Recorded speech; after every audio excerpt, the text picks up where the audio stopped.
This is a relay project. Real Talk starts right now. Here's Ryan Jesperson.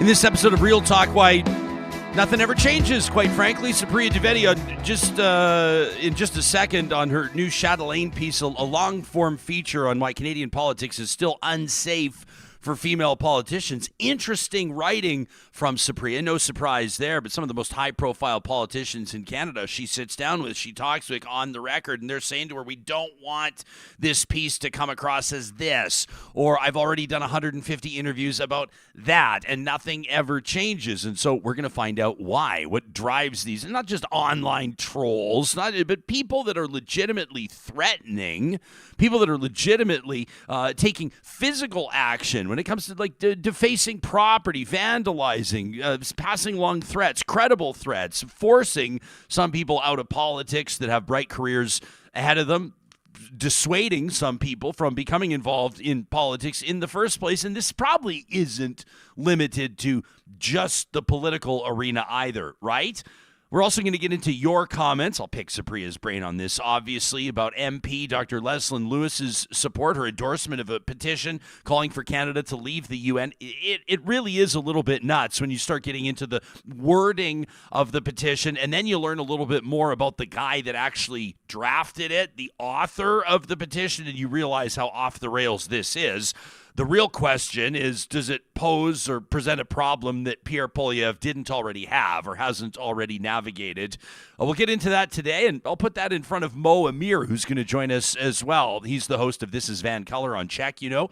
He'll join us from Vancouver in the second half of the show. He's also going to explain to us why landlord Pierre Poilievre won't lower your rent. You know, if an election was being held this week, you know what the polling suggests. The polling shows that Pierre Poilievre would be the next Prime Minister of Canada. And if you ask a bunch of his supporters or would-be supporters why, it's because they believe that he and the Conservatives are the party best equipped to help you deal with the affordability crisis. But is that actually the case? Mo's going to take that on.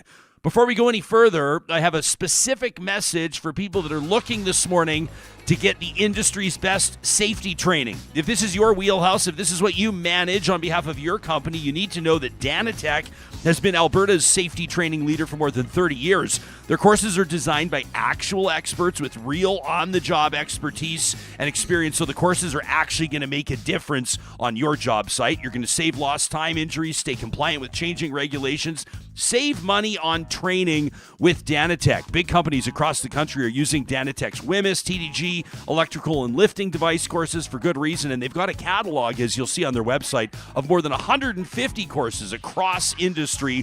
Visit danatech.com to learn more and find out about bulk discounts. Supriya Dwivedi is a nationally recognized broadcaster, pundit. Of course, you've read her words in national publications across the country, including Chatelaine, where her most recent piece is featured at Chatelaine.com. You know her as the co-host of Seriously. You see her on Power and Politics, and of course, a wonderful friend of this show. Supriya, it's wonderful to have you back. A happy New Year to you. Why don't you take us right into this piece? You sit down with Michelle Rempel-Garner, a fiery, experienced, savvy, outspoken, confident MP out of Calgary and White Array. She starts talking to you about what she doesn't want this interview to come across as. I think we got you on mute, Supriya. We'll get it figured out here real quick. I can't hear you yet. We'll figure it out ASAP. John, you want to troubleshoot it with her and we'll get it going? That's Supriya Dwivedi, of course, going to be joining us. Her piece in Chatelaine opens with Michelle Rempel-Garner, and they're talking about, of course, what it's like to be a woman in politics. And as you're going to hear in just a quick second, the piece goes on from there. She's going to talk to politicians on the Conservative side. She'll talk to politicians, Liberals, NDP representatives, and all of them are reporting experiencing the same thing. It's online hate. It's threats of harm.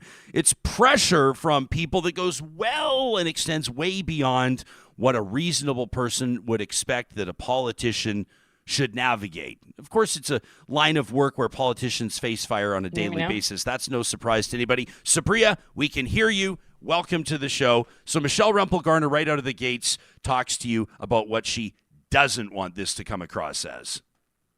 Yeah, I mean, to be fair, I think Michelle in particular has done this interview or this type of interview a bunch, right? So, I mean, one of the main things that she made clear right from the jump is that she wanted the piece or, our interview and what I would take away from the interview to sort of focus on the solutions, because it's almost like we keep sort of highlighting this problem, right? That online harassment and hate and abuse, particularly as it pertains to female politicians, is a problem. And I think everybody agrees it's a problem. But, it's almost like that episode of The Simpsons where they do a flashback of Ned Flanders as parents. And it's like, oh, we've tried nothing and we're all out of ideas. And that's kind of how Canadians sort of react to when we're talking about online hate. And, the reality is there's a number of things we can do and we're just not doing them. What was it that, aside from you've shared with us in past your personal experiences as a morning radio host on AM 640 in Toronto about 3 years ago, coming up, I guess 4 years ago now, you resigned from that job because of some of the personal experiences that you were having, horrific stuff being passed along by listeners. And I don't speak for you. You've said it yourself in past interviews that you didn't feel like you were getting the support that you needed from the company that was employing you at the time. So you have a firsthand understanding of what this is like, but why write the piece now? Yeah, it's a good question. So to be honest, it's not like I came up with the idea for the piece to begin with. I was approached by an editor at Chatelaine. This would have been in like late 2022. I had actually filed the piece in December of 2022, but of course, as listeners probably are aware, in January of 2023, my husband Anoop was diagnosed with stage 4 lung cancer, and then he passed away in July. So I stepped away from the piece and then only really got back into it, late into this year. And then it was published in January. So this piece has been a long time coming. And I think Erica Lenti, the editor at Chatelaine, who had reached out to me, knew about my own personal experiences, and she knew about the work that I was doing at McGill, at the Center for Media Technology and Democracy, where I do a lot of work in terms of dis and misinformation, and just like the way our online ecosystem and our larger online platforms are set up and designed to kind of push people to behave in ways or act in ways online that they wouldn't necessarily do in public. And I think that needs to change, or IRL is what I mean, yeah. Is it's the type of situation where you're writing the piece over a period of time, and you sort of wish that the piece would have been rendered irrelevant and obsolete. Yeah. Like you never would have finished reading it because Canada would have figured it out. But we look at this and we say, okay, well, whose job is this to figure out? Like it starts in the home with parents talking to their kids about the appropriate way to treat other people. It starts with legislation and crackdowns. It starts with policing on threats. It's like you can approach this from a million different directions, right? We talk about online hate and harms. It's something that it's an issue that for sure we're talking about politics here, but it's pervasive and prevalent everywhere. Yeah, totally. And I think, one of the main things we need to wrap our brains around is that often when we talk about online abuse or threats, people tend to think it's just like mean tweets, first of all, right? And it's not just like mean tweets picking on people. It's actual, threatening behavior. A lot of the time, threats of violence. A lot of the time, it crosses into the threshold of being harassment from like a criminal standpoint, and yet we don't tend to do anything about it. And it's this has all sorts of implications. And you started this off by saying, of course, it's not just politicians, and it's not just politicians. It's really anybody who's in the public light. It's just that politicians can't really opt out of being in the public light, right? Like it's being public as a whole, and being accessible is a big part of the gig. And, online spaces in particular, you're right, it does start in the home, parents talking to their kids. But I think we also need to talk about the way these online platforms are structured and designed so that, some of the more harmful and extremist content kind of gets prioritized over some of the more mundane, regular content that you'd see. And we certainly see this with the way Twitter or X's algorithm tends to work. We've certainly see this in the way YouTube's recommendations tend to work. They tend to push you towards more extremist content. And I mean, Facebook's own internal reporting has shown that it tends to prioritize more divisive or harmful content as well. So it's a problem. Big tech knows it's a problem, and so we should probably do something about it. Yeah, Canada, like internationally, and you cite this in your piece, Chatelaine.com, Canada's sliding from 56th in the world for gender parity in politics 3 years ago, now to 61st. So we're moving in the wrong direction. A lot of people, I think, would be accustomed to or would assume that Canada would be ranked like top 10 in the world for all the things that matter. And it might be a little bit surprised to hear that Canada ranks 61st when it comes to gender parity in politics. Is it oversimplifying it to simply say that the average woman in Canada goes, why in the hell would I get involved with this? No, I mean, I don't think so. I don't know why, and like, of course, I know why. I guess it's a dumb thing. I know why people are attracted to politics. I know why people want to serve. But if you're being approached by, let's say, one of the major parties and they're asking you to run, I mean, that's a serious thing for you to consider, is if you actually want to deal with the kind of bullshit that, politicians have to put up with regularly. And I don't know. Speaking from my own experience, I can say that receiving threats and it's one thing when it's about you, right? It's one thing if it's like directed at you. Once they start targeting your family, and once they start targeting your kids, I mean, and not being sure that you'll be able to keep your kids or your family safe in public because of a career choice that you've made. That's a really, I don't know, it's like a really messed up place to be, and it can do a number on you. And it's like, I don't know why anybody would really want to put themselves willingly into that situation. I'm glad they do.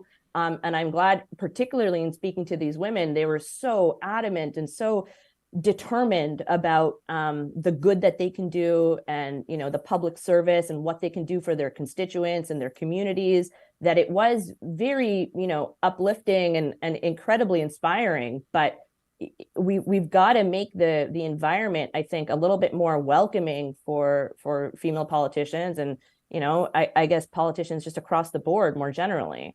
We're not just talking about, like, you think of like these old movies where everyone's like cutting the letters out of the headlines in magazines to put together those ransom note type things, like anonymous emails from burner accounts. I mean, you reference a tweet just a couple of months old from former leader of the official opposition. The guy was almost prime minister, Andrew Scheer, who references Justin Trudeau and talking about a carbon tax carve out that he's preventing farmers from. This is that whole Atlantic Canada heating oil thing. We talked about it a lot on the show, and there's every reason for the official opposition to dig in on the Trudeau government's approach to the carbon tax and disparity across the country based on, as far as we can tell, geography. There's every reason for opposition politicians to make hay with this story, but this one crosses a line, and you write about it. Why don't you talk to us about where and why this tweet from Andrew Scheer crosses the line? Well, I mean, it crossed the line because of the way the tweet was sort of designed, right? It's like designed as like an old-timey wanted poster. And I'm not sure what Mr. Scheer expected to happen when they tweeted that out with the senators' pictures and their office contact information. Like, clearly they were looking to get their, his supporters and, CPC supporters, I suppose, more generally, to contact those two senators. And, you can't exactly whip people into a frenzy and then act all shocked and surprised when the people act in a frenzied way. And the Conservatives and Mr. Scheer knew exactly what they were doing when they put this out. And, the fact that one of those senators had to leave their home because they felt unsafe, I think speaks to the environment we're in, and also speaks to a point that Lisa Rayett, former, CPC cabinet minister, made in the piece to me, which is one of the things we really need from our politicians is for them to act better with one another and for them to really set an example for their supporters and their constituents, because we can't expect, regular folks to behave any better if the parliamentarians themselves are, quite frankly, being huge dicks to each other online. I can already forecast where some of the comments on this will go, and it's just going to be like, basically sort of a bunch of liberal crybabies, complaining they can't take the heat, they should get out of the kitchen. I mean, did you open your piece with your reference to your interview with conservative, very high-profile MP Michelle Rempel-Garner on purpose? Like, did you want to reiterate right away that politicians of all political stripes are dealing with this, female politicians? I mean, not really. It wasn't like by design. Honestly, it was just like the quote that I gave Michelle, that I promised it wouldn't be victim porn, sounded like a pretty good opening line. And that's kind of why I went with it, if I'm being perfectly honest, because her and we had a very raw and frank conversation. And I agree with a lot of what she had to say about some of the solutions and about some of the, hand wringing or like not really doing anything about it. And I thought it was a good hook. But yeah, it does happen across the board. It happens, across partisan lines. Everyone's subject to it. None of it's good. I don't know how many times I've, have either mentioned Michelle either for something she said or like, put out something that she's written, and then my own mentions will be filled with all sorts of misogynistic garbage towards her. And it's like, yeah, I'm pretty sure you can criticize her policies and her party without, calling her some sort of sexist name and pointing out that she's, young and blonde. You write in your piece about how it's more different, more difficult, more brutal for women of color, members of the LGBTQ2S plus community. I'm referencing a piece here in the Canadian Jewish News, this from the summer of 2021. A Rebel Media reporter, one of their worst trolls on the roster, which is saying something, arrested at an event with conservative MP Melissa Lantsman, who told police basically she was feeling the homophobia in this scenario. What do you think is so significant about this situation? Yeah, I mean, look, so just for disclosure purposes, I mean, I consider Mel a friend. We used to work together at Enterprise, and I remember quite well. She was a candidate, I believe, at the time. I don't know if the election had happened. And I remember seeing some of the footage. He was asking her all sorts of homophobic questions about, are you a candidate simply because of your sexual orientation, which is complete bullshit. You don't have to agree with Mel Lantsman or agree with her party to know that she's an incredibly hard worker, and she, is in politics for public service and to serve her constituents. And I think it points out the current hypocrisy that we see from the current CPC leader, which is to put out a tweet basically calling out what had happened to David Menzies yesterday when he was questioning Freeland and saying that this is what happens in Trudeau's Canada, without noting that this same Rebel, news personality had been arrested at two previous conservative events, one being Melissa Lantsman's, which you've just referenced, and another being previous conservative leaders Andrew Scheer's events. So he gets arrested a lot, apparently, this Rebel guy. And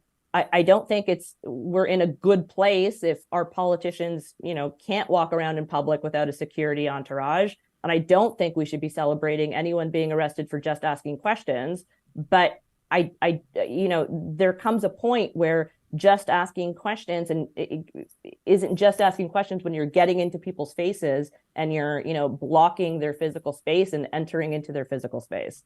At the end of the day, when you put a piece like this out there, and we're going to link to it, people can find it in the show notes on the podcast or on YouTube and read it all the way through.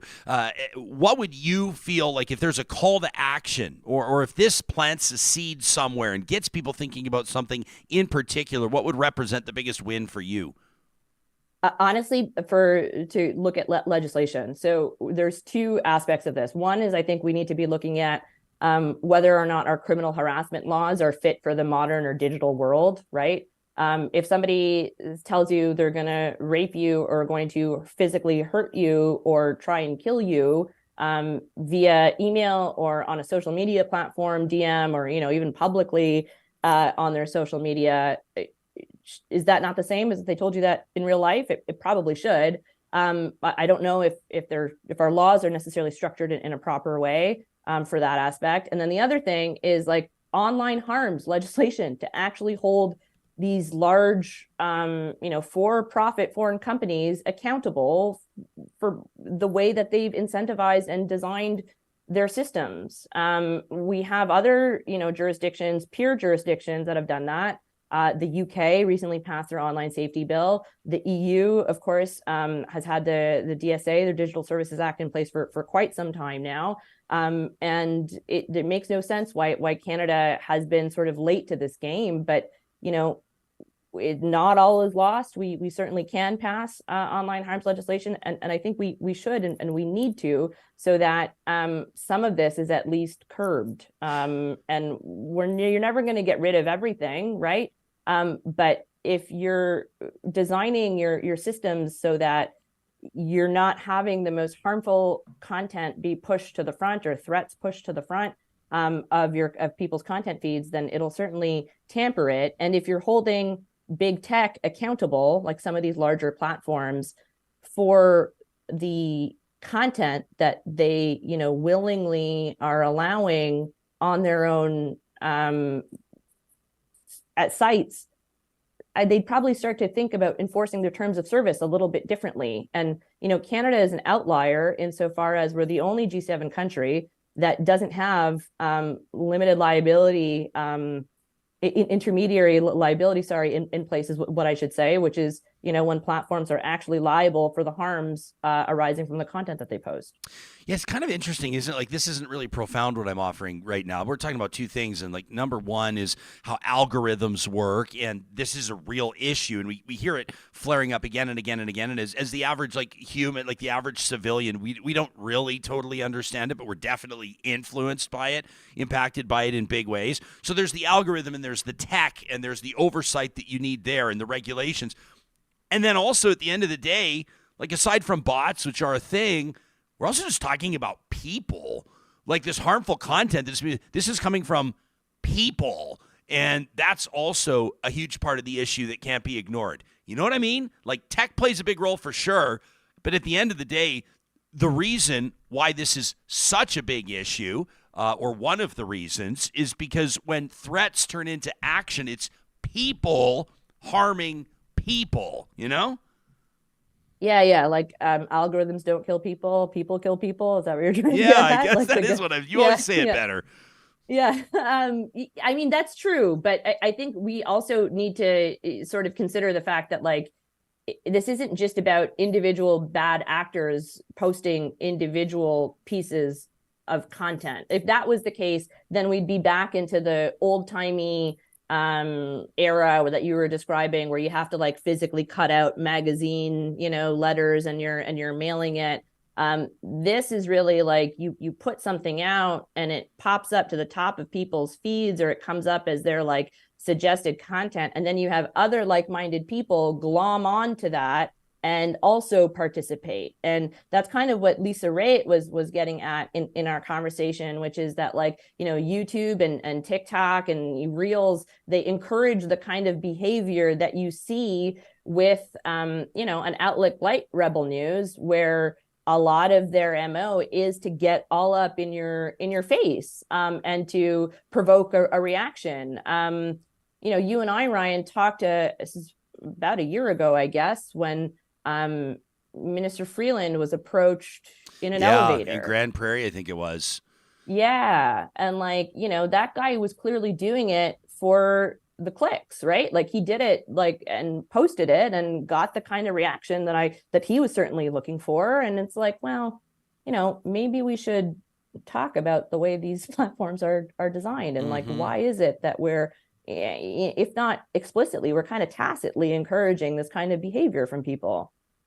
Yeah, no kidding. That was wild. I feel like when you brought that story up, it's I can still hear that guy's voice in my head, right? Walking across, like storming across the lobby of, I think it was Grand Prairie City Hall, if I remember correctly. And she's there for a meeting, trying to get on the elevator. And, hey, Christian! And then he just this profanity laced. It was wild. Yeah. And that guy actually I don't want to sort of like shine a spotlight on this guy and turn him into some sort of a celebrity, but his involvement in all kinds of messed up stuff goes pretty deep when you start talking about the convoy and realizing about all the deep, dark, kind of like seedy underbelly of a lot of the things that have been happening, a lot of these problems that we're talking about. That guy's been a player in that, maybe more than people realized at the time during that high-profile incident in front of City Hall. You look down in the States and think like Gabby Giffords, whoever, it's like you don't need to wait until somebody gets shot in the head before you take something a little bit more seriously.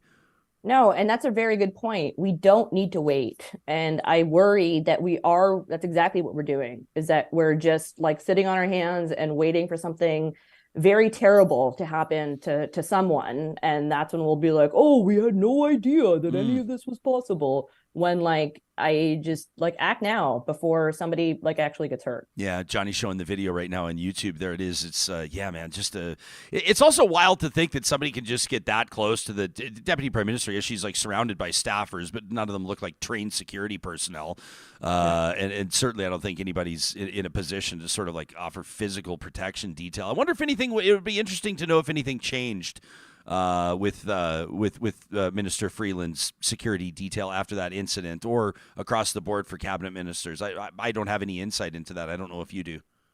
I mean, I feel like I read something not so long ago to suggest that there were at least a few ministers that needed a little bit more security. Because my understanding is, ministers generally, unless you're on like you're at an event or something, like you don't really have security detail kind of following you around. Yeah. And like, that's good. I think it's good that we live in a country where we can approach our politicians and you can have a regular conversation with them. And I don't really want that to change, but their safety should come first. And if that does need to change, then that sucks. You know? Yeah. I remember at Edmonton Folk Fest last summer. It's like the best festival in Edmonton in the summer. And I remember looking over at one point, and the mayor of Edmonton, who on a personal level is a really wonderful guy and gets along with, I think, most people probably that he meets. But he's also like experiencing, oh, wow, this is the most political way to describe it. I was going to say he's experiencing some unpopularity right now, Supriya.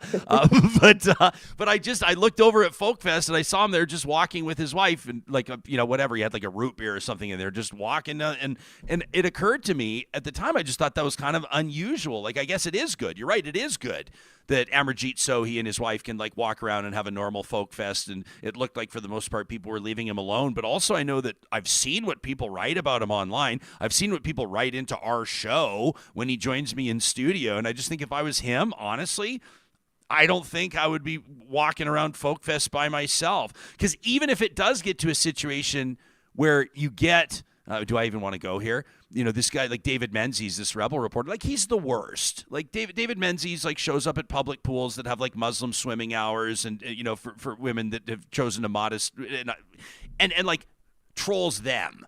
Like he shows up, he trolls and trolls and trolls. And Ezra Levant has graduated these type of people, right? This Kean Bexty puke as well as the same. And they almost kind of like dare you to do something, right? They almost just dare you, and they provoke and push and provoke. And I just think, if a politician were to finally just be like, fuck off and just shove them and shove them, like the political, the ramifications of that. Would you agree? I mean, your political career would almost be over.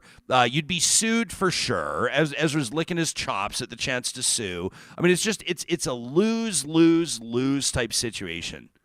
Totally. And who I think about a lot in that situation is actually Jagmeet Singh. Because folks may remember this, but again, it's about like a year ago or a year and a bit ago, he was at just like walking through a small town Ontario. I think it was in Peterborough, and was getting all sorts of threats and all sorts of racial epithets being hurled at him by anti-vaxxers and freedom convoy types. And Jagmeet can handle himself quite well. He's like a martial arts aficionado, and I just would, he obviously is not going to do this. He's a very peaceful, pacifist kind of guy, but I would just love for him to be able to clock somebody and be like, yeah, fuck off, get the hell out of my face. You know what I mean? And maybe that would change things, but I would just imagine it would only further encourage folks to take it to the next level, because the person who would then get clocked ends up being like the martyr, the hero for all of their losers online. Yeah, 100%. What we need to do is just wait until someone like Jagmeet announces he's not seeking re-election, and then get the popcorn, because that's when he doesn't have to worry about it. I don't make light of it. It is a serious issue, but sometimes I feel like people aren't paying the piper as much as they need to when it comes to accountability for this kind of stuff. While we have you here, I have to ask you. I mean, this really has nothing to do with the story we just talked about, but it seems like everybody in the country right now is talking about this petition that Dr. Leslyn Lewis has sponsored. So she didn't author it. Technically, it sounds like her office or her staffers helped the author work on it to get it to sound more sane.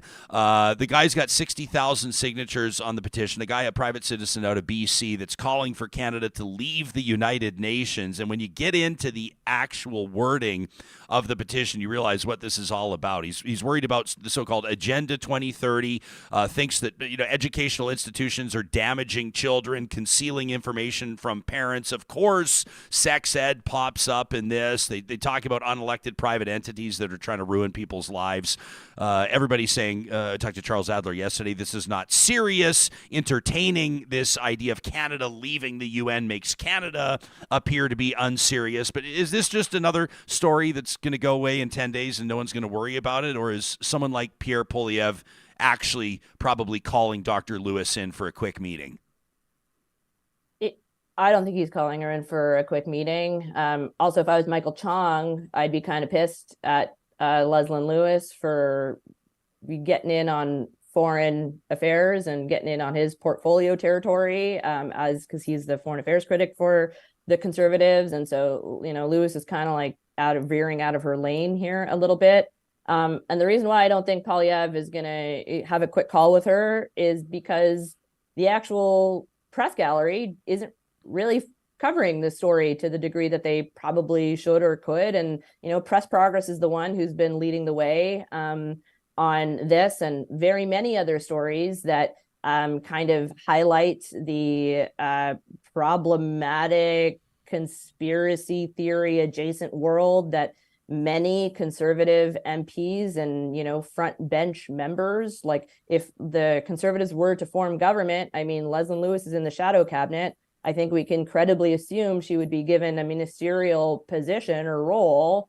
So it's incredibly important to call this stuff out. But until this gets into regular Ottawa political bubble conversation, I don't think it's going to make a difference. And currently, we have the vast majority of political reporters and pundits in this country still kind of framing both the Liberals and the Conservatives as, variations of like the same thing, as Coke and Pepsi, essentially, when that's just simply not true. You don't have to agree with the Liberal Party. You don't have to agree with the Liberal government. But I mean, you don't have front bench Liberal members that are, claiming that somehow mRNA vaccines are going to change our DNA, which, by the way, is impossible to do for at least 3 good reasons. But it's just, it's like living in an alternate reality. And it kind of ties into our earlier, stuff that we were talking about on the online stuff, because I'd be very curious to see what this guy's social feeds look like. Like, where is he getting his news from? What does his information ecosystem look like? And how much of that how much of what is, conspiratorial gets pushed to the top of his feed versus, more news or fact-based articles that he just simply doesn't engage with. Yeah, Luc Lebrun deserves credit here. As you mentioned, Press Progress. We'll link to the piece in the show notes as well. But he managed to connect with the author of this piece and gets into kind of the whole idea of the 15-minute cities flares up again, which I think is just like we've done entire episodes on it. It's just absolutely amazing. But he's talking about like central bank digital currency, people being forced to eat bugs and like it. He says people losing their humanity, as you referenced, becoming different creatures. So it's just it's like the type of person. And I'm not here to mock mental illness, but I'm just saying if you were to interact with this person on the street, I think you would probably, if we're being honest, discount anything they were saying within the first 10 seconds and graciously excuse yourself from the conversation. But instead, you have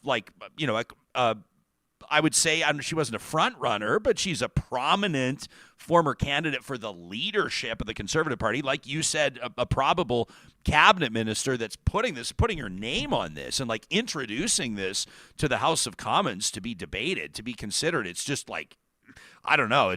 Michael Chong, I understand what you're saying about his shadow critic role, but like also if I was just any normal regular conservative, I'd probably be a little bit choked about this because it just, to me, just perpetuates this idea that it's a party that, I mean, I know there's a lot of normal people. There's millions of normal people that support the Conservatives that would like to see a normal, steady, credible, reputable conservative option out there. And stunts like this just, I mean, I know I feel like I'm stating the obvious here, but it's just like 2 steps back every single time. I'd be pissed if I was just a regular MP. Yeah, I would be too. But I mean, is it actually 2 steps back if nobody's really talking about it, right? Like we're talking about it, and I think that's great. I think why don't you think anybody is? Like, are they just too snobby? There's just bigger stories, or they're just laughing this off, or they don't think it's a thing, or what? I think there's a bunch of reasons. I mean, I think for one, I don't think a good chunk of our political newsroom leadership frankly understands the internet or frankly understands the way information ecosystems have changed and just how easy it is to get sucked into these sorts of rabbit holes and just how it can very much influence your entire worldview. So they treat a lot of Pierre Poilievre's social media activity, a lot of Conservative MPs' social media activity as like this sort of weird outlier that has nothing to do with their own opinions or their own values or their own stances on things. And I think that's incredibly short-sighted, particularly when we see what's happened in other jurisdictions. And we've seen just how, conspiracy theories and some of this more further right rhetoric can really take hold and really transform the political discourse of a country. And, we only ever really compare ourselves to the States as a country. So it's kind of weird that we really don't for this sort of thing.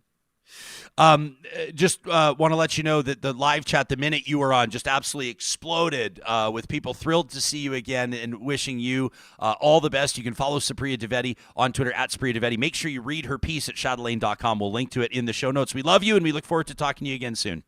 Love you too, buddy. Talk soon. All right. Thanks for doing this. Coming up in just a second, Amir. I'm going to throw this in front of him. He's here to talk about something different. He's going to talk about Pierre Poilievre's housing affordability plan, and we're going to get into a couple of other things as well. Of course, we can't ignore the Chip Wilson thing, the comments on Lululemon. I know that's another story that's kind of been flying below the radar, but many of you have pointed out to us. Had you I'll be honest, I didn't do a lot. I'm not a shareholder with Lululemon. I hadn't paid a lot of attention to stock price and stuff like that. Clearly, Johnny, both you and I should have bought Lululemon stock years ago. Way back in the day. But I want to credit Real Talkers who we got multiple emails and DMs from people saying you need to check where Lululemon's stock was at when he was chairman, when he was CEO, and now. And since he's left, the stock is up 10x. Huge change. So I don't know if there's really, obviously the guy's got credibility. He's a billionaire. He built a big business. He built the biggest business in athleisure wear. Mm-hmm. He's a successful person. But at the same time, Lululemon is way more successful without him. So why would they give a shit what he has to say about any of their marketing campaigns? It's amazing when you get someone who's got a cooler head in the big seat that everyone calms down and likes the brand better. Isn't that weird, right? Isn't it funny how that goes? So we'll get into that with Mo Amir, but I have to ask him about this UN petition as well. That's coming up in just a second. This episode of Real Talk is happening with the support of our friends at Grand Dog Essentials Quality Raw Food. You can find them online at granddog.ca. And Johnny, I thought that we would just reference our Grand Dog calendar. Check this out. We have it here in studio. You can order your own online on their website. We love this. Every photo in here, all of these pups are these are Grand Dog customers. These are partners. These are members of their Grand Dog Raw Pack, and beautiful photos. So there's like 12 contest winners here. Got one in my stocking this year. It's on the fridge. I love it. Yeah, you did. And there's a great Grand Dog tip in each month. So this one here for January, courtesy of our friends at Grand Dog. You know, eggs are one of the most nutritious foods to add to your dog's meals, whether it's raw or kibble.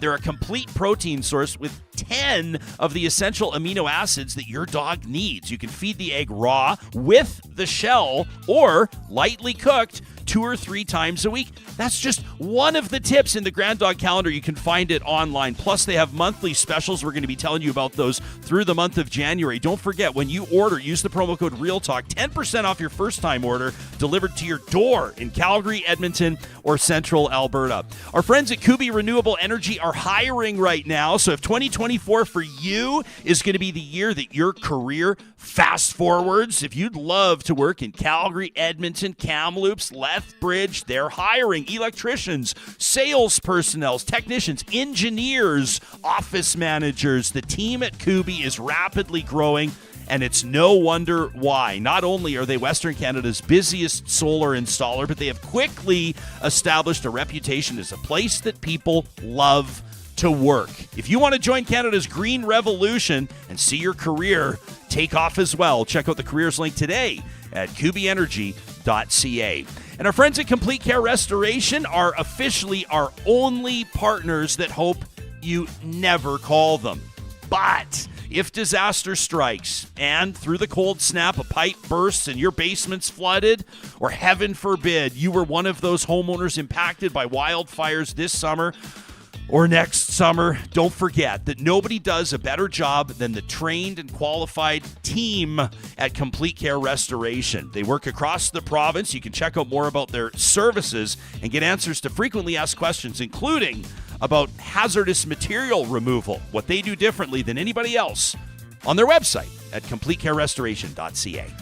Supriya talking about the fear of mRNA vaccines. You know, if we can get a little DNA change in the next booster, I'll take a little of the 3 Ryans: Ryan Reynolds, Ryan Gosling, and Ryan Jesperson. Just the voice from Jesperson, the looks from the other 2 guys. Yeah, I wasn't going to believe anything. We had we're watching the Golden Globes the other night, and Ryan Gosling comes on camera, and of course one of the stars of Barbie. Yeah, and he was wearing, I don't know if you saw, but he was wearing that kind of like Western inspired kind of cowboy piping, kind of like a black suit with the white piping, and I go, damn. And I hear Carrie go, I know. And I was like, easy. You didn't have to be that enthusiastic about it. If you could be Ryan Gosling or Ryan Reynolds, which Ryan would you choose? Oh, I'd have to go for the Canadian in that They're one. Both Canadian.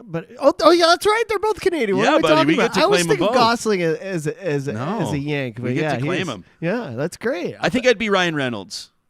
Yeah, he's just a little. He's got the sense of. I mean, Gosling. They're both hilarious. They're both amazing. They're both 10s. I'll take a little of their DNA both in the next booster shot. Just a little. I don't think a little sprinkle. You roll the dice 50-50. I'll take either one. Yeah, right? You're not gonna lose. I wonder what Mo Amir would choose. He's not expecting this question as number one. Let's find out. He's the host of This Is Van Color. He's one of our favorite political commentators, and he claims to be BC's most bleeped broadcaster, which is maybe why he loves Real Talk, because we don't bleep anybody, pal.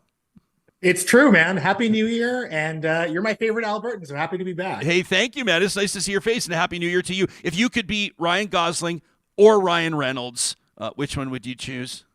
Ryan Reynolds, because he follows me on Twitter. Whoa! And only for that reason. Didn't he received a big, was it BC Order of British Columbia or something like that? He just got some big award.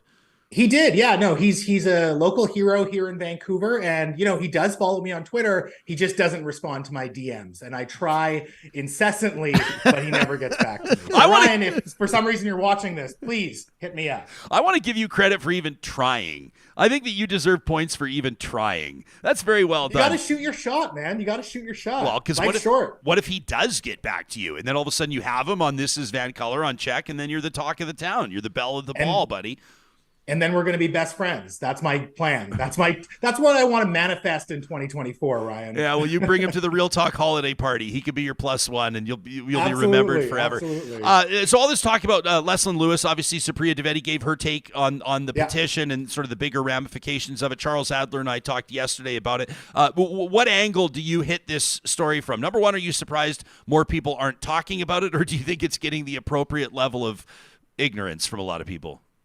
Yeah, I mean, I feel like there's a petition for anything these days. Like if you had an online petition to ban butter tarts in Canada, oh, come on, you can easily sign up, 60,000 people for that as well. And you would have some backbench MP bring that to the House floor. So I don't take the petition particularly seriously, but obviously the fact that Leslyn Lewis is making hay about this, I think is concerning. Now, the United Nations, it has its faults. It's kind of a bloated organization. I don't know how effective it is in promoting world peace or in resolving conflicts around the world.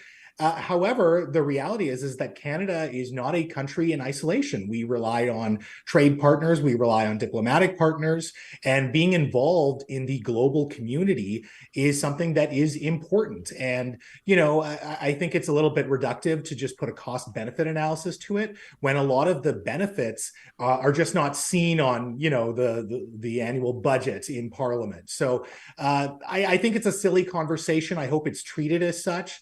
And I do hope that people do push back and understand the importance of Canada's role in these international organizations. Yeah, I get that it's all flawed. I was just saying this to Chuck yesterday, and if I'm all for debates on. I think it's a healthy debate. I don't think that maybe I don't share some of the views that the author of the petition holds around like humanity being sucked out of people by way of syringes delivering vaccines and the conspiracy theories about the global cabals. But I do have time for debating, the role of the UN or, whether or not, I think that that's kind of actually for nerds and geeks like us, that's kind of a fun conversation. Like does the UN need Canada and does Canada need the UN? When it all comes down to it, at the end of the day, I said to Chuck Adler, sort of at a basic level, I just think it's a tough look for Canada to even be talking. It just makes us look silly. It just like if Canada were to leave the United Nations, it's not even really a serious thing. That wouldn't happen. But if Canada were to leave the UN, you kind of have the rest of the developed world looking at Canada going like, what are you doing, bro? That is just kind of like a weird move, That's exactly it, and that's kind of my stance. I don't think it helps us on the global stage, and certainly when it comes to things like trade agreements or coalitions for certain conflicts or issues around the world. Pulling out or withdrawing from the UN or suddenly going full isolationist. I don't see how that benefits the country. And again, it's not a direct cost benefit. It costs us this much and this is how much we get out of it. That's kind of a silly way to look at it. So I think we're on the same page here, Ryan. You people can follow you on Twitter at Van Color. They'll find you on TikTok as well. And you recently did a piece on why landlord Pierre Poilievre won't reduce your rent. If you look at polling right now, there's millions of Canadians that believe that Pierre Poilievre would better address Canada's affordability and housing crisis, that in comparison to the current Prime Minister, Justin Trudeau. But you don't think that this would be a quick fix, and you're not sure that Poilievre would be up to the job. Take us into why. Yeah, so I want to start with a disclaimer. I think the Trudeau government has been an absolute disaster when it comes to the housing file. There's no debate about that. They've been awful. There's going to be a lot of Trudeau stands or liberal supporters saying, "Oh, but it's a provincial responsibility. It's not federal." And I guess, but the reality is we've had a long history in this country of the federal government funding and building social housing, and that effectively stopped. It started to to slow down in the 80s, and then the Chrétien government under Finance Minister Paul Martin effectively ended social housing. And it's only been recently that the Trudeau government is trying to restart a lot of those efforts. So I want to talk about some of the things that Pierre gets right. The first thing is that we do have a chronic shortage of housing being built in this country. I think that's absolutely true. It's decades of underbuilding.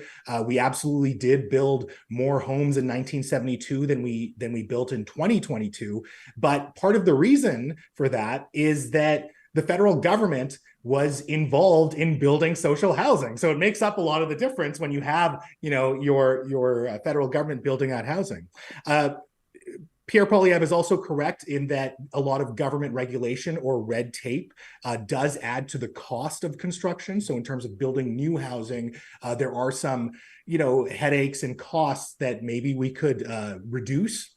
And I think the other thing that especially happened during COVID is that because of quantitative easing, we basically injected a lot of liquidity into the market, which was used by real estate investors and drove up demand and drove up, basically the cost of housing. Now, Pierre has some interesting proposals, and I think that they're pretty good. I mean, he talks about cutting red tape. He talks about creating construction targets for municipalities. He talks about high density zoning around rapid transit. This stuff is all good. And in fact, in British Columbia, we've already started that. Our provincial government has started a lot of these things. I think where Pierre gets it wrong is on two fronts. And the first is the reason that housing is so expensive in Vancouver and Toronto across the country is the cost of land. I'm sure some of you have seen those crazy real estate listings where it's like this dilapidated shack in Vancouver and it's like $7 million. It's not the house that's worth $7 million. It's not taxes that makes that house listed at $7 million. It's the land underneath the house. And so unless you address the cost of land, you won't really make market housing any more cheaper. Now, the problem with that is so many people have skin in the game in the housing market, right? So if you have a house or even a condo or whatever, you certainly do not want the equity in your home to go down. You don't want your mortgage to be underwater. And so now we're kind of playing this balancing act of like, okay, we want to make market housing more affordable, but also we don't want people to lose their shirt on adjusting this housing market. So yeah, Mo, there's like millions of Canadians in their 50s, 60s, and 70s that desperately want their kids to be able to buy a home, but it better not be at the expense of the equity in their home. You know what I mean? Exactly. And so it's like people are standing up trying to ride two horses at the same time. Exactly. And I think what a lot of that generation of older homeowners is doing is, they might be looking at a retirement age. So maybe they're downscaling. So they sell their home. They take some of that, some of the proceeds and buy a smaller home. And then they give some of the proceeds to help towards a down payment to their kids. Right. And that's kind of what's happening in terms of for millennials. Like most millennials, at least that I know, and certainly myself included, got a bit of a help from their parents. So I think that's very common. But again, as you said, no one wants to lose value in their home. That's just the reality. Even a 10% loss of value in your home, I think people will freak out about. The second thing that Pierre, I think, gets wrong is that he's not advocating for the massive build out of social housing. In fact, Pierre is on record saying that he wants government out of the business of building housing. And so social housing is a great way to, help address the rent issue, because what it does is it disincentivizes landlords to go out and buy property as investment properties and renting out, because the government's doing a lot of that, right? So you're taking the rental market out of the quote unquote private market, and you are, subsidizing it, or at least having some government management over it. And again, I want to emphasize, we've had a long history of social housing throughout this country. And so this is not a new idea. This isn't introducing communism. This is things that we've done for decades and stopped doing for decades. And the reason why we're in this position right now in terms of our housing market is because we stopped doing this for many decades, and that has compounding effects. So I think a lot of people agree with me, but I think the reality is, if you want to address rents in this country, there's two things you have to address. The first is the cost of land, which I don't think anyone wants to touch for, clear reasons. And the second is you have to talk about social housing. One last point that I want to bring up, and I think you alluded to it. I do mention that Pierre Poilievre himself is a landlord. It's worth noting that this is not a conservative issue, or it's not a Pierre Poilievre issue.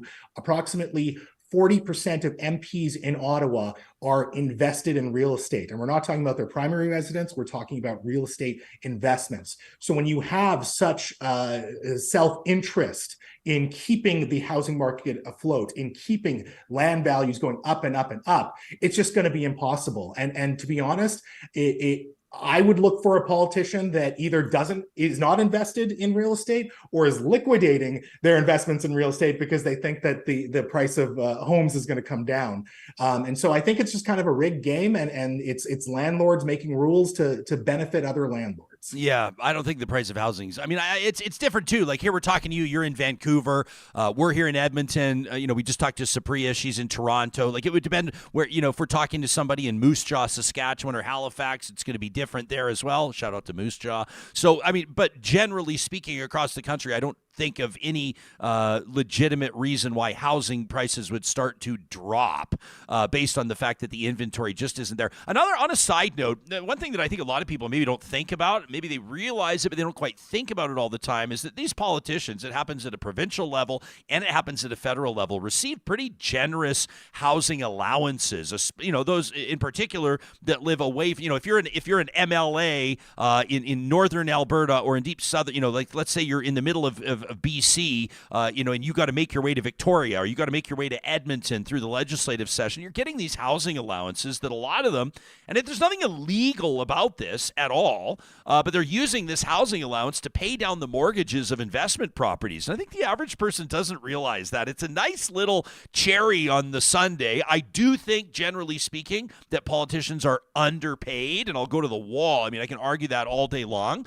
So I'm not against incentivizing careers in politics, but I think that all the cards should be on the table, and people should recognize that there's a lot of opportunity out there for elected officials to invest in the housing market using what essentially is, I know it's a supercharged way to put it, but tax dollars. And these are the things that I think disconnect politicians from regular Canadians. I mean, you might have seen that tweet from Green Party leader Elizabeth May over the weekend, where she was saying that, Canadian cities are among the cheapest to live in North America. And I think on the graphic that she had posted, Vancouver was highlighted in that, which obviously is not true. And so I think that especially when politicians are in Ottawa or in their provincial legislature for a while, they just naturally tend to be somewhat disconnected from the realities that everyday people are living. I mean, here in Vancouver, the average market rental listing right now is about $3,000 a month for a one bedroom. I mean, that's ridiculous. I don't know who could afford that. I have to no be idea. honest, like if you're a single person and you're, even if you're making a $100K a year, like $3,000 every month just in rent is ridiculous. I don't even want to say this next thing because it makes me sad, but I just like, if you're making $100K a year in Vancouver, how are you even doing it? Like people often, good for people, like people say, I rose out of the ashes, I overcame my addiction, or I went back to school, and now I'm earning a 6-figure salary. That used to be the thing. Like if you got to a 6-figure salary, yeah. And then I look at the cost of living, and never mind like gas and groceries and everything else, and it's like, never mind like your kid wants to play hockey, or you'd like to take your kids to the mountains for the weekend. Like I know I'm saying obvious stuff here, but I just don't even know how people are doing it. Well, I mean, my family is a family of immigrants, and my parents immigrated here in 1989. I was 4 years old. And, I talk to my dad about this often, and he says that if we had immigrated, in the same conditions, if I was 4 years old and they were, in their 30s and we had immigrated to Canada today, he's just saying that there's no way that they could have saved up money to buy a house. They couldn't have saved up money to create their business, which they did. And it would have been a very difficult life, and they probably wouldn't want to move to Canada as a result. And so, especially in a situation where we're trying to attract talent, whether it's healthcare workers or construction workers, we have labor shortages across several sectors where we're trying to attract people to come here and work and continue to build this country. we have to address this housing crisis. We have to have places for people to live. And yes, supply is absolutely part of it. But I think the other part is that we have for too long incentivized housing, not just as a place to live or, a modest nest egg that you might have for savings, but we've really incentivized it as an investment vehicle where people are also over leveraging themselves to get as much, to pick up as much rental units as possible. And I think it's just created this very toxic housing environment that we're currently in. I think he holds the keys to the most valuable property in Vancouver, doesn't Chip Wilson? I'm pretty sure it's like it's like at least it's a top 10 type property. The guy's obviously it's like $80 million or something. It's something ridiculous. And nice little pad for $80 million, comfortable for you and your guests, with a beautiful view of the water. The founder, the billionaire founder of Lululemon, raised eyebrows last week when he said that the brand just isn't for everybody. I'm citing reporting in USA Today, says the founder of Lululemon, you don't want certain customers coming in. He talked about the company's, quote, whole diversity and inclusion thing, which, by the way, interesting trends. Companies are moving away from DEI. We can talk about that, but I get back to his comments here. Says that people picked to represent the company in ads. So he's talking about the models, the clothing models, look unhealthy, sickly, and not inspirational. Now, he's no longer, of course, on the board. He's not the CEO anymore. But your thoughts on Chip Wilson's comments and why they matter or don't? I don't think they matter in the long run, but I think they're obviously pretty toxic in the overall discourse. When I first heard this news story, I thought maybe Lululemon's stock had taken a dive. Like the way he was talking, I thought maybe he personally had suffered financially, because even though he's not on the board anymore, he still has, a substantial amount of shares and equity in the company. And so then I immediately went to, the stock price to see how it had done this year. And well, even year on year, it was up. So I kind of scratched my head and go, okay, well, maybe on a long enough timeline, it's, maybe it's up this year, but maybe it's still tanking. And then I looked kind of at the all-time Lululemon share price, and the reality is that when Chip was on the board, the share price kind of hovered around $60 per share. Today, it's around $500 per share. So Chip Wilson, even though he left Lululemon, his equity in Lululemon has grown quite substantially, and he's made a lot of money. So I can understand this obsession that he has with, criticizing women's bodies or criticizing this sense of inclusion. And the reality is, as much as we can say that Lululemon is inclusionary, it's still very expensive. It's still out of reach for a lot of people. Like, it is a luxury good in a lot of ways. And you see that around the world. It is a global luxury brand. I mean, maybe it's not a Versace or anything, but it's still, in terms of athletic wear, it's up there. So I can't understand what his issue is or why he needs to sound off on this when clearly, he hasn't been negatively affected personally. And the brand itself is still a very prestigious brand around the world. Yeah.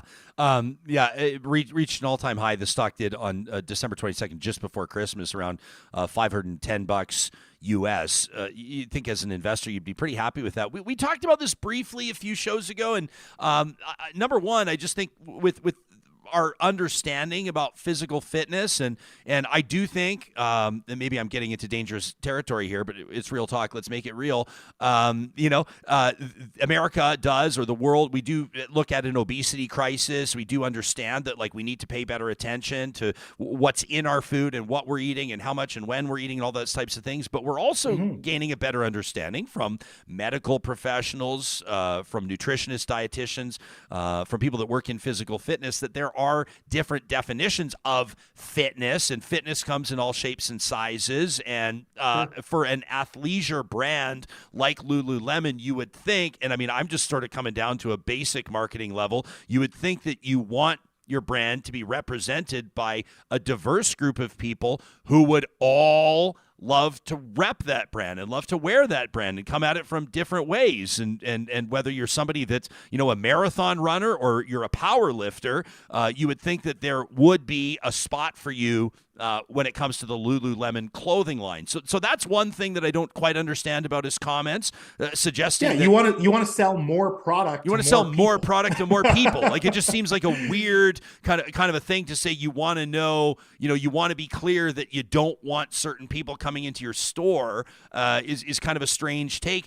But then on the flip side, the one thing that I kind of respect about the comment, kinda, is that, here we go. I'm just saying, for an entrepreneur, and again, the reason why I hesitate is because he's not really, I mean, he's always going to be connected to the brand, but he's not the CEO, and he's not the chair of the board. So take the comments with a grain of salt. But I kind of respect when somebody says, yeah, it's not for you. Like, part of me, just a small part of me goes, like, we talked about restaurants that have said, we want our servers to wear a certain uniform, and that might be high heels. And then there's outcry and outrage, and I get why.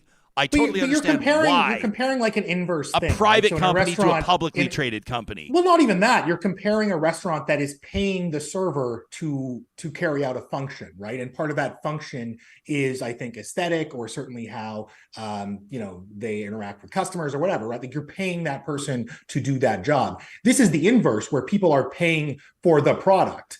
And so I don't buy it. I also don't like this idea that, okay, maybe this isn't for you, but the reality is, I think most fitness communities, particularly the yoga community, I mean, I used to be a big yogi. I mean, you can't tell now, but I used to be. I used to go twice a day pre-COVID. And the reality is, yoga itself is quite inclusionary. And the studios that I've been in really support people who are new. Most yoga classes that I went to, the teacher would always ask, hey, like, I see some faces that are new to me. Let me know if it's your first time, right? And so if, let's say, you are not in the physical shape you want to be, or you have aspirational goals, but you still want to get the right gear, you still want to feel good or look good, there should be companies that cater to that. And I think there is a market for that. And clearly there is, because Lululemon does great business. So I just don't buy this idea of like, oh, this isn't for you, because you know what, maybe it could be.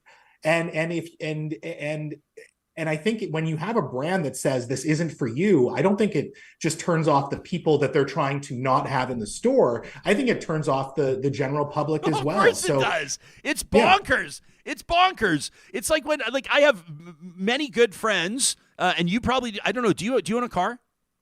I do, yeah. May I ask what type of car you drive? I know it's kind of a personal. I have a Honda Accord. Okay, you have very practical Reliable. choice. Very practical choice. But I'm sure you have lots of friends as well, or some friends that drive Teslas. And Tesla as a brand and as a vehicle is really impressive. It's losing some of its market share to some of its Chinese competitors, and there's an interesting story there that we're following. But it's been fascinating to see over the past couple of years people that own and drive and love their Teslas feeling like, in a way, and I've seen it in our friend circle play out, feeling like they almost have to answer for some of the stuff that Elon Musk says.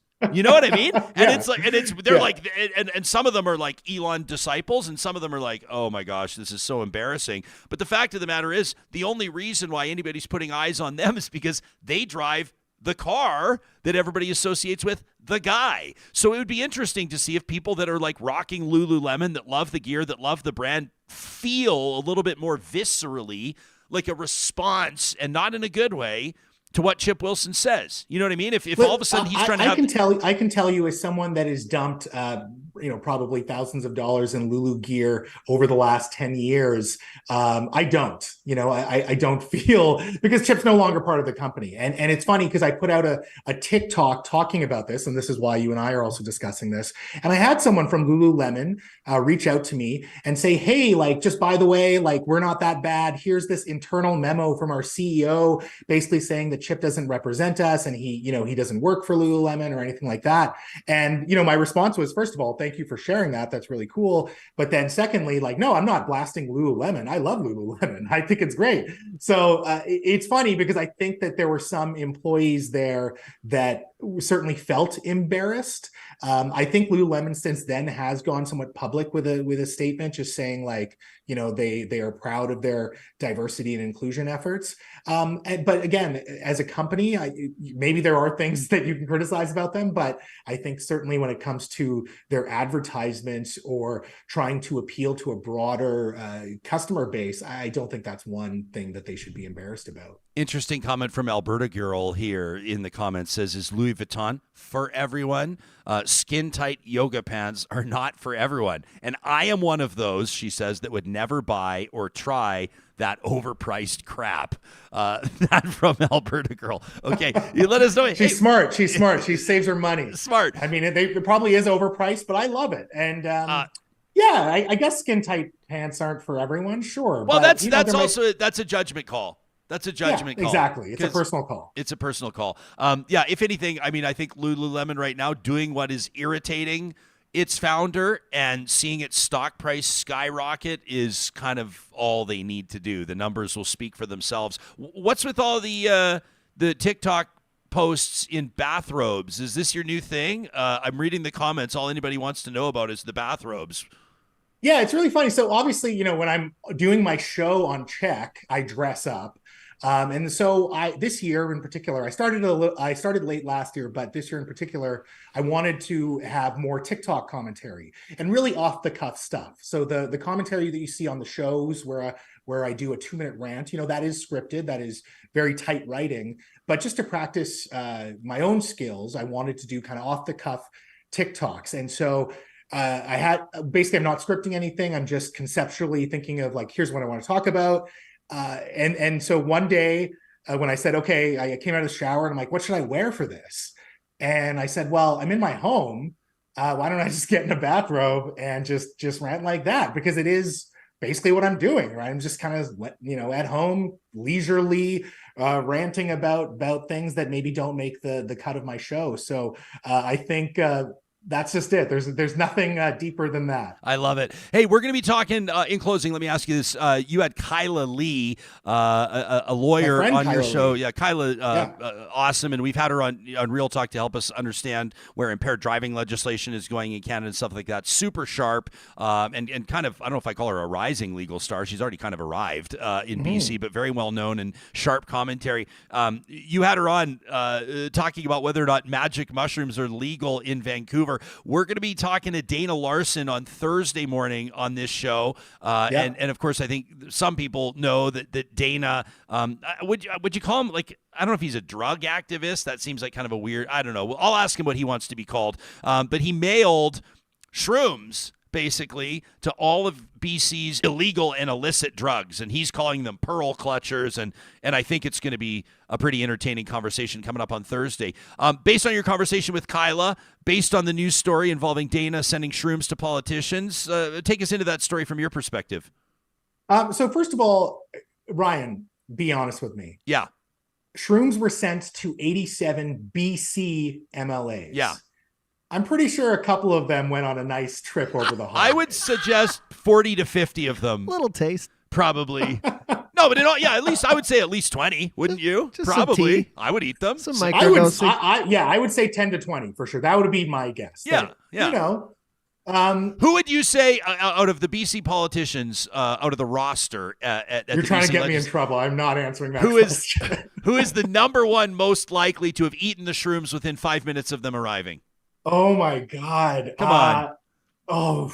I interview these people. I already trashed them on policy. I can't do this. I don't want to get anyone in trouble. I can tell you it was definitely not Eleanor Sturko. She was definitely the most vocal. She was upset. And angry about this. She's a BC United MLA. She was very angry about it. I think it's kind of funny, but ultimately I do wonder, when you pull publicity stunts like this, is it really driving the conversation around legalizing this hallucinogenic drug, right? Because what we're talking about, and certainly in Vancouver, what we were talking about is the stunt, right? We're not talking about psilocybin or magic mushrooms in terms of its benefits or even its risks. And the reality is psilocybin has less toxicity. It has less of an addictive quality than even alcohol. I mean, you don't really hear about, like, quote unquote, magic mushroom addicts. Like, it's just not that type of substance. And so I do, while I respect Daniel Larson, and I think it's funny what he's doing, and I think that, you know, I'm pro drug legalization in general, but I just think that this tactic, I wonder if it detracts from the overall conversation that we could be having, especially for something like psilocybin, which has a lot of medicinal uses as well. I mean, there's been a lot of trials about PTSD, about depression. I mean, I think it's something that should be explored more. And I think that we should get out of this weird morality that we have with certain drugs and accept it as a substance that has been used for a very long time and works for some people. And if it's not for you, hey, it's not for you. But you know, you shouldn't be mad about it, I guess. That's my main point. And we should explore it more and really look into the facts and the reality about psilocybin, as opposed to just, you know, oh my God, this guy sent me a gram of shrooms. What am I going to do? I mean, I'm going to give Dana shit for not putting Johnny and I on his mailing list. I think David Eby might have had a little taste. David Eby, he was in those indie rock bands. Didn't he do the vocals for those indie rock bands back in the day? He's got to, as former health minister, now the premier, he's got to do his research. He's got to know what he's talking about. So, okay, so we have it. So lock it, Johnny. If you want to just send that out from our official accounts, Mo Amir points the finger at David Eby as the most likely to have crushed shrooms over the holiday break. I will correct you there. He was not the health minister. Oh, what was he again? The attorney general and the minister for housing, and I think the minister overseeing casinos. Thank you. So not a related field. So your premise is off. So no, I do not endorse that suggestion. Adrian Dix, I was thinking of. Sorry. Yeah. Well, his wife's a doctor, right? So she probably advised him. You can take this much. And you're going into our deep dive. We have the book. We have the background around all the politicians. You know what? Talk about. If one BCMLA did come out and was like, "Listen, yeah, I totally had that gram of shrooms," I would just want to interview them and be like, "How did it go? Just tell me how it went. Was it a good trip? Was it a bad trip? Yeah. How did you feel the next day?" And I'm sure it'd be quite illuminating, and especially to hear it from someone of authority. I think it would be interesting. I don't think we're there yet. Do you? No, of course not. No, you'd have to be. We do have. So here's the thing. In Vancouver, if you're not aware, in Vancouver, we do have magic mushroom shops in the same way that we had like illegal cannabis. Back in the 90s, you had those. Maybe, but I mean, they're a lot more ubiquitous now. I mean, the cannabis shops, like the cannabis, yeah. When I was going to university there in the late '90s, you go downtown Vancouver, and there was a whole district of coffee shops. People were just blazing. I was sure. I'm sure you just walked by. I was there doing research, and I was coming from Alberta, where it was just like basically people crushed grasshopper and pilsner and stuff like that. There was no cannabis cafes, and it blew my mind. It's wild to think that was 30 years ago. But I interrupted you. Go ahead.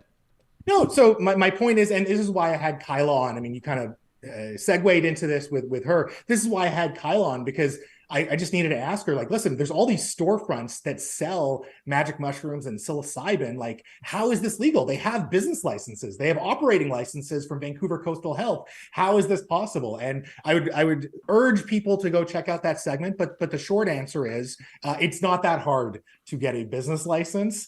And the reality is that for the police to kind of crack down on these shops, it costs too much without any real benefit to the greater community. Yeah, like pick your battles is number one, and I see it'll be interesting to see what happens with the sort of the, I don't want to say branding is not the right word, but let's say the public conversation or the presentation of shrooms over the next few years, because we talked to Dr. Peter Silverman. He's an entrepreneur and a psychiatrist, Mo, based out of Edmonton. He was on the show a couple of years ago.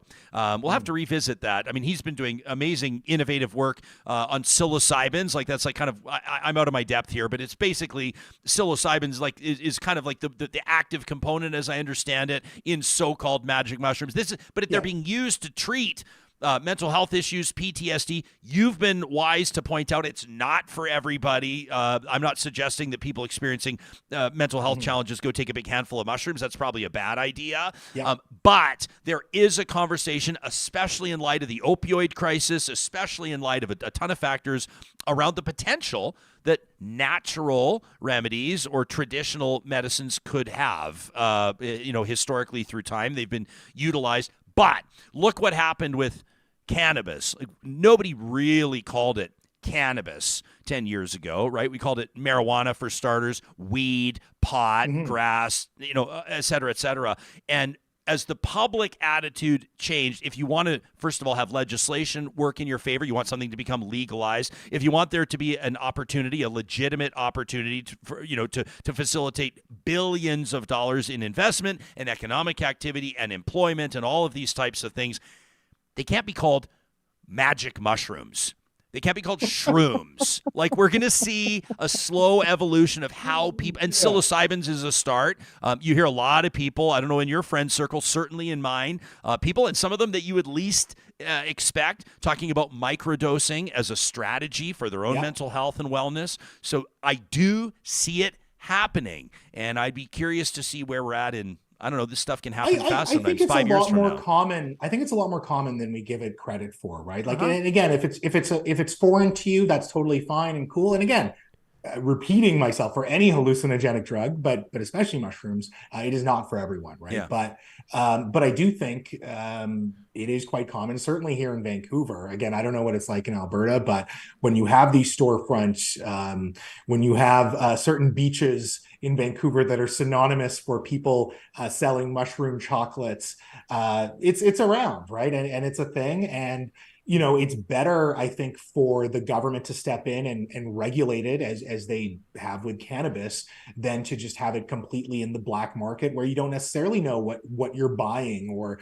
what the dosage is, right? So I think for a lot of drugs, any sort of regulation is always a good thing. And of course, we saw this with alcohol too. People used to die in the Prohibition era, people used to die from alcohol poisoning, or they would get really sick. And it was only once government, again, stepped in, regulated it, created rules around it, that it became pretty mainstream, right? And not looked down on in that same way. Mo, it's always such a pleasure to connect with you. You're doing an amazing job. People can check out thisisvancolor.com, and they can find you at Vancolor. They'll find you on basically all the social media platforms. Keep up the great work. We love checking in with you. Maybe you and I do a live stream sometime. Maybe we do it for our patrons or something like that. You and I, Johnny can join us, crush a few grams of shrooms and just see what happens. Sure. Yeah, let's do that. Okay. I'm in. That's a verbal contract, and we will hold you to it. Thanks, Mo. Thank you, Ryan. Always a pleasure. All right, buddy. Do you think you would still be able to, there's a Oh, lot man, of that would be a horribly produced show. Can we take your wide shot and just for the people watching on YouTube, remind them of all the flashing lights and buttons and levers in front of you? Here. And I wonder if you were really on a trip. If you were really on a trip, you think you'd still be able to navigate all those blinking lights and buttons? It's hard for me on a day when I haven't gotten sleep, and when your vision's a little blurry, when you haven't got a lot of sleep, I can only imagine. But psilocybins, all that stuff, I don't want to get too personal, but she'll probably kill me for it, but just my partner, Jatinder, her mother passed away. She had a hard time dealing with it. And, she went to a doctor, tried to get some prescription medication. The side effects were horrible, and she found refuge in THC, CBD, microdosing. These are things that can really help people and are alternatives, not necessarily the go-to. Yes, go to a doctor, get a recommendation, try medications. But these are alternatives that can really help people. Yeah, I appreciate this from Ken. We'll just say it again. Ken says people need to be very careful using psilocybins alone. Of course. And he's right. Especially if you have mental health issues. I would say the same thing about cannabis. If you have mental health issues, you should talk to your doctor. But it says in your family background, it says they need to be used in a safe space with support if necessary. And that is true. 100%. Sometimes, it can go sideways. Mushrooms can go sideways. And people that THC can go sideways. No, for sure. But THC, well, geez. Dude, I had some edibles 2 Christmases ago, and it was not a good time. I feel like it was not a good time. You've just touched on something that's also important to note, is that with cannabis, smoking it or vaping it versus edibles is way a different. huge difference.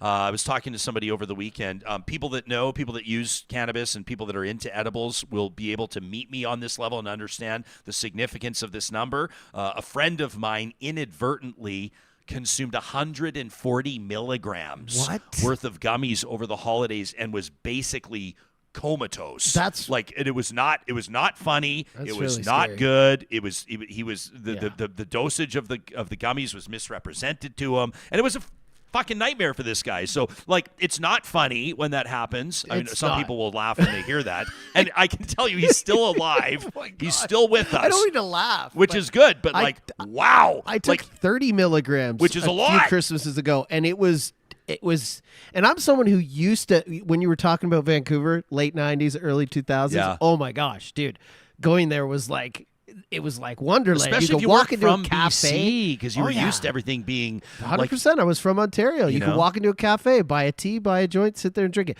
I'm someone who used to use cannabis a lot. Do not hardly ever, like only, every now over Yeah. the holidays, my wife was like, let's indulge. But I'm someone who had that effect. It doesn't make me have fun anymore. And that's fine. People's, tastes change and your body changes. But definitely with ingestibles, that can be. I'm so glad your friend's okay. That sounds like the scariest. Well, and it was at a 140. It was at a corporate event. Imagine that. So I'm not telling any more details. I'm not telling any more details. Here, I mean, some of you are saying like, look at 80s Fanify says, and here I am unable to tolerate caffeine. Some of you are sharing how CBD and CBG is helping you with things like insomnia. I'll just reiterate as well. Talk to your doctor, do your research, be smart about it. David pointing out that in Vancouver you can just call a number and get mushrooms delivered. He says delivered right to your door. It's that so-called gray market, whatever they call it. In Vancouver, it's been that way forever and for ages. Justin says that ketamine seems to be the new it drug. He says especially among tech bros in Silicon Valley. Of course, probably the reason that most people have been hearing about ketamine recently. The passing, of course, of Matthew Perry, drowned in his hot tub, and That also could be dangerous, have you too. seen Elon Musk being called to the carpet by his board? They're suspecting that his drug use is interfering. We played that It's so clip. great you're bringing Remember up Elon. Well, we played that clip a while ago. This is pre-holidays of Elon Musk telling the CEO of Disney to go fuck himself. It seems like someone who's in a bit of Well, and people were distress. saying, and people that use ketamine in particular, or that people that use those types of drugs, I've never been the chemical sort, say that the minute that they saw him doing that interview, the minute that they heard those comments, they were like, he's fucked on something. Bit of a K-hole. I would recommend, and Justin, I wonder if Justin listened to this episode as well, the podcast with Kara Swisher and Scott Galloway, Pivot, is really, really one of the podcasts that I enjoy. And they do, so Kara Swisher's brother, I didn't know this, is a physician. Sounds like he's a surgeon. Yeah. They bring him on to talk about ketamine. And he says... and again, take it for what it's worth. Listen to the podcast, educate yourself, talk to your doctor. He says that ketamine is, in the world of anesthesia, arguably the greatest invention that humanity has ever come up with. He says that ketamine is a very useful drug. He says that when it's dosed properly and used properly, ketamine is a safe drug. And he says he uses it in his clinic. He says he uses it in the OR on a daily basis. But that doesn't mean that it's safe to all pounded up and snorted when you don't know what's going on. Get it off the street, and Justin's right. I mean, ketamine is becoming more and more prevalent, and you'll hear more and more about it. And people don't seem to hide it either. Like, you talk to people and it's like, how was your weekend? Great, man. I was on ketamine. We're on ketamine tonight. We're getting ketamine. You're kind of going, oh, that's kind of interesting to just be throwing it out there. If what we're saying is lighting a fire under you or prompting a story, we'd always love to hear from you to know how these interviews, these conversations are landing. You can send us an email to talk@ryanjesperson.com anytime. This episode wouldn't happen without the support of our friends at Friesen Brothers, who have a very timely announcement. Of course, we're talking about affordability, the cost of living. That includes groceries. I wanted to let you know that this week, if you check out the weekly flyer at Friesen.com, that's FRESON.com, customers can mix and match a whole bunch of items through the store with a 2 for $10 promotion. It could be fresh Alberta chicken breast and Caracata oranges. You could go with fresh baked in-store muffins and blueberries, or maybe pair up sausages and cheese. You get the idea. There's a ton of different options for you. All 2 for $10 products are marked with a special sign or sticker, so it's easy to find them at any of the 16 locations across the province. Again, check out the weekly flyer at Friesen.com or visit them in store. Friesen Brothers is Alberta grown and Alberta owned.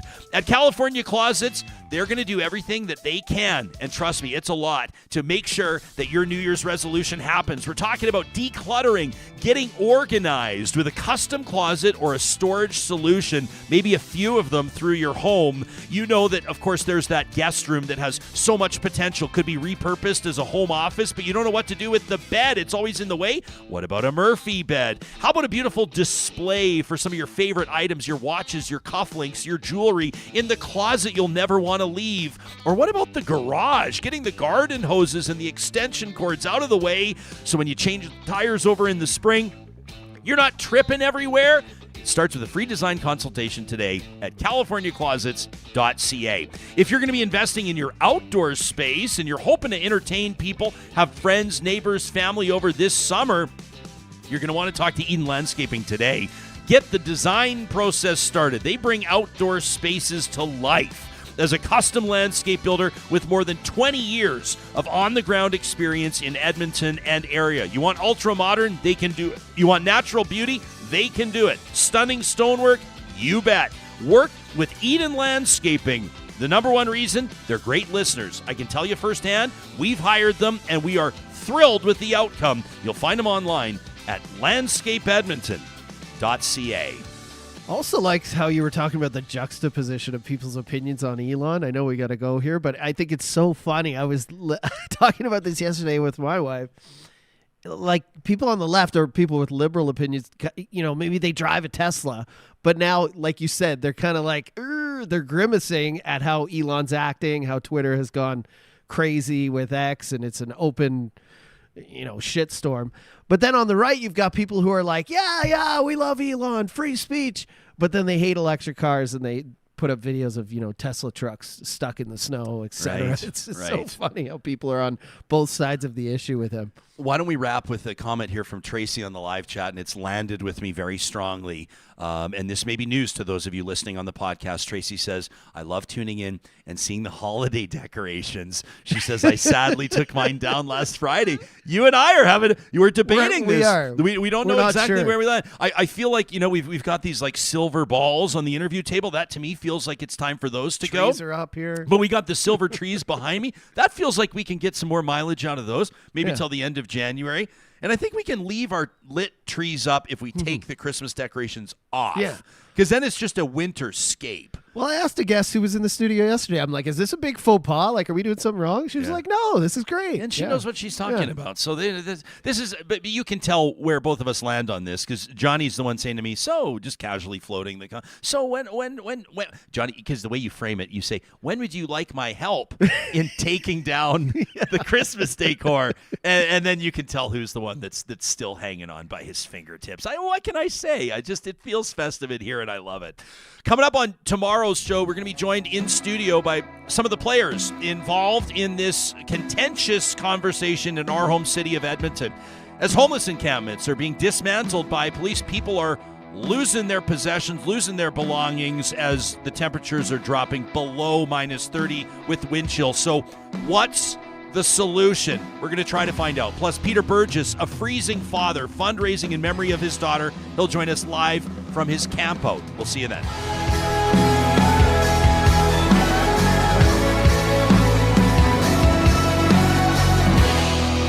Real Talk is hosted by Ryan Jesperson. Executive producer Josh Dunford.